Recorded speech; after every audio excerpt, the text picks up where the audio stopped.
আমার নবী গুহার মধ্যে কি করলেন? আরাম করতেছেন বন্ধু, আবু বকরের কাছে মাথাটা রেখে আরাম করতেছেন।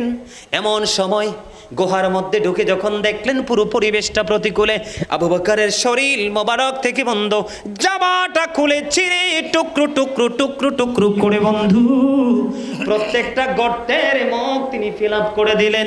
আরো একটা গর্ত অবশিষ্ট বাকি রয়েছে। কি করব গো এখন? পুরোটা শেষ হয়ে গেল। এদিক দিয়ে আমার নবী আরাম করতেছেন। আবু বকর সিদ্দিক রাদিয়াল্লাহু তাআলা আনহুর পাটা দিয়ে ওই গর্তের মুখটার দিকে বন্ধু কি করলে গো মুখটা ফিল আপ করে দিল।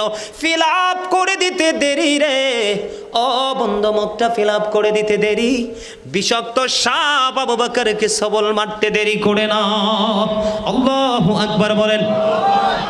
এখানে নবীর প্রেমিকরা বলবে এক কথা, আর নবীর দুশমনেরা বলবে আরেক কথা। কথা কি বুঝে আসে?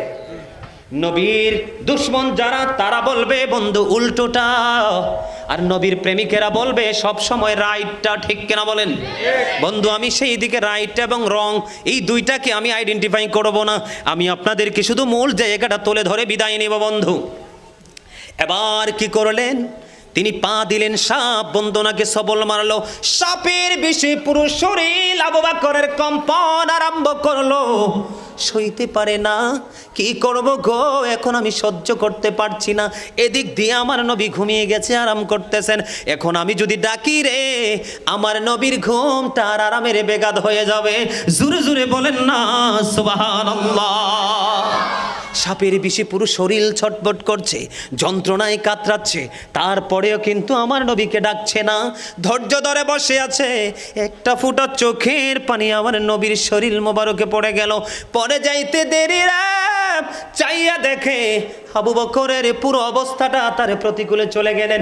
আমার নবীজির থুতু মোবারক যখন নিক্ষেপ করে দিলেন, সঙ্গে সঙ্গে আবু বকরের বিষ বন্ধু একেবারে ধ্বংস হয়ে যায়। এখানে সবচেয়ে বড় রহস্য কোন জায়গাটা? এখানে সবচেয়ে বড় চিন্তার এবং বোঝার একটা জায়গা।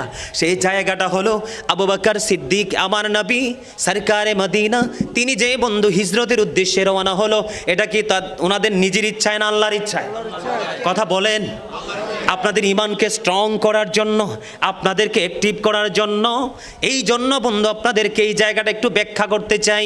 বন্ধুরে আমার, আবু বকর যে আমার নবীর সঙ্গী, এটা কি আমার আল্লাহ দেখে নাই? আল্লাহ কি চাইলে সাপকে কন্ট্রোল করতে পারতো না? আল্লাহর সেই ক্ষমতা আছে না নাই? বন্ধু রহস্যটা হলো কি জানেন?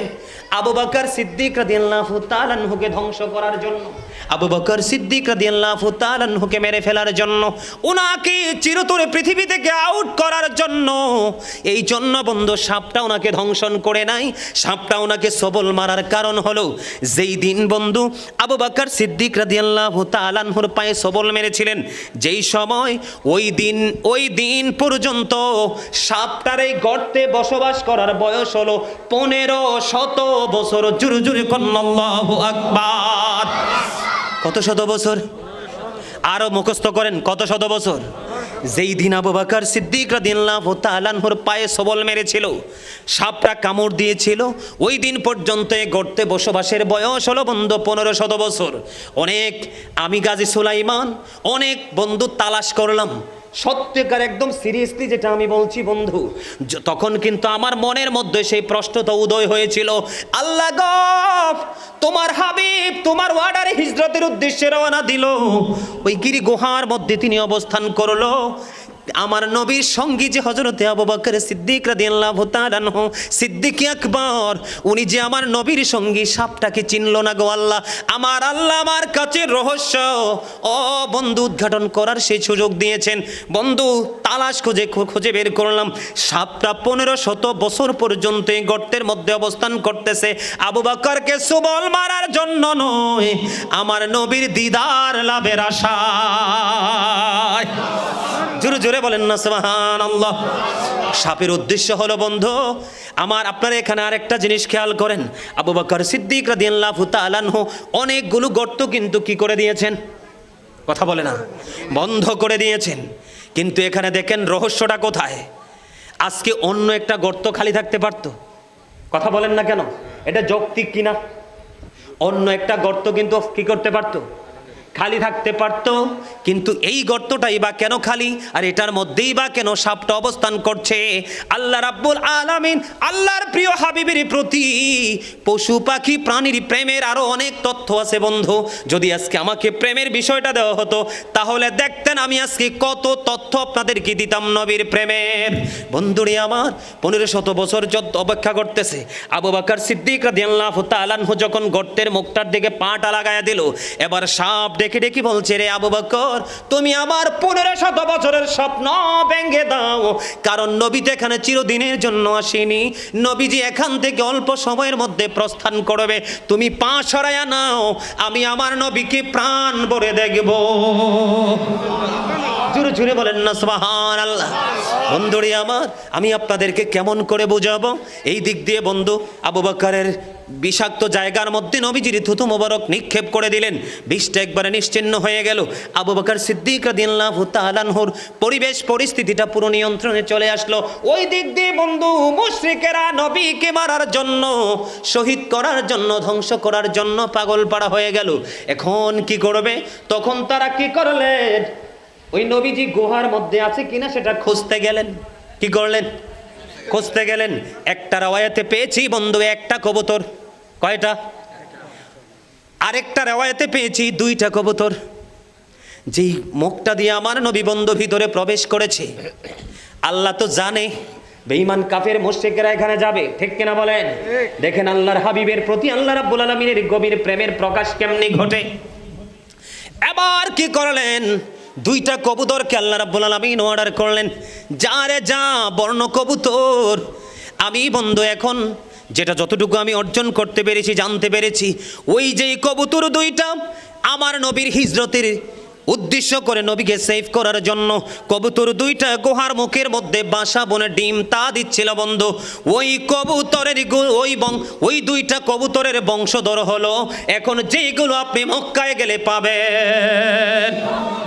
জোরে জোরে বলেন না সুবহানাল্লাহ।